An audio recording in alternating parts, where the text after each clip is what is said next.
Ini adalah sebuah kisah seorang pria lugu yang pendidikannya tidak sampai tamat SD. Oleh karena kemiskinannya, dia putus sekolah dan menyebabkan dia tidak bisa membaca dan menulis dengan lancar.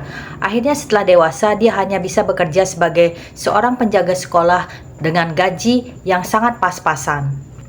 Selama kurang lebih 20 tahun bekerja sebagai penjaga sekolah, tiba-tiba kepala sekolahnya diganti dan kepala sekolah yang baru menerapkan peraturan baru di sekolah itu. Peraturan baru tersebut mewajibkan setiap pegawai di sekolahnya haruslah minimal tamatan SD dan wajib bisa membaca dan menulis dengan lancar. Karena penjaga sekolah ini pendidikannya tidak tamat SD dan juga tidak bisa membaca dan menulis dengan lancar, maka akhirnya dia harus diberhentikan dari sekolah tersebut.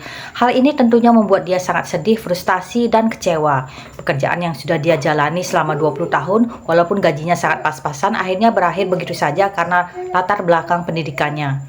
Dia pun tidak berani langsung pulang ke rumah menemui dan memberitahukan istrinya tentang diberhentikannya dia dari pekerjaannya. Dia merenung dan berjalan perlahan menelusuri jalan yang dilaluinya. Di saat dia merenung, tiba-tiba terlintas di pikirannya untuk membuka kios di pinggir jalan. Singkat cerita, dia akhirnya memiliki usaha kios di pinggir jalan dan usaha kios tersebut berjalan sukses, bahkan dia akhirnya memiliki beberapa kios. Kini dia sudah menjadi seorang pengusaha sukses dengan penghasilan yang jauh berkali-kali lipat dari gajinya sewaktu menjadi seorang penjaga sekolah. Karena usahanya kian membesar, dia pun pergi ke bank untuk membuka rekening. Tapi saat dia akan mengisi formulir di bank, dia meminta karyawan bank untuk membantunya, sebab dia tidak lancar membaca dan menulis, sehingga dia tidak bisa mengisi formulir. Saat membantu pria ini, karyawan bank berkata, "Wah, Bapak tidak lancar membaca dan menulis saja bisa punya uang sebanyak ini. Apalagi kalau Bapak bisa membaca dan menulis dengan lancar, pasti Bapak akan lebih kaya lagi." Lalu dengan tersenyum pria ini menjawab, "Kalau seandainya saya tamat SD dan bisa membaca dan menulis dengan lancar, saat ini saya pasti masih menjadi seorang penjaga sekolah dengan gaji yang sangat pas-pasan." Karyawan bank tersebut kaget, kenapa bisa seperti itu?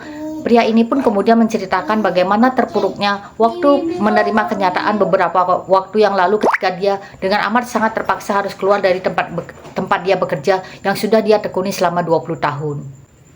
Sebenarnya kejadian seperti ini sering kita temui, bahkan kita alami. Kita sering merasa terpuruk saat kita kehilangan apa yang selama ini kita anggap terbaik buat hidup kita, karena kita belum melihat apa yang sebenarnya Tuhan sediakan buat kita ke depannya. Mata kita melihat bahwa diri kita mengalami penolakan, tapi sebenarnya Tuhan sedang melepaskan dan membebaskan kita dari kondisi atau sesuatu yang sebenarnya tidak baik buat diri kita. Jadi tetaplah mengucap syukur apapun yang terjadi dalam hidup kita, dan percayalah rencana Tuhan itu adalah rencana yang terbaik buat hidup kita. Jadi tetap semangat ya. Jika video ini bermanfaat, mohon di-share, like, dan komen ya. Dan jangan lupa subscribe atau follow juga channel-channel Elizabeth Lim di YouTube, Facebook, Instagram, dan TikTok. Terima kasih.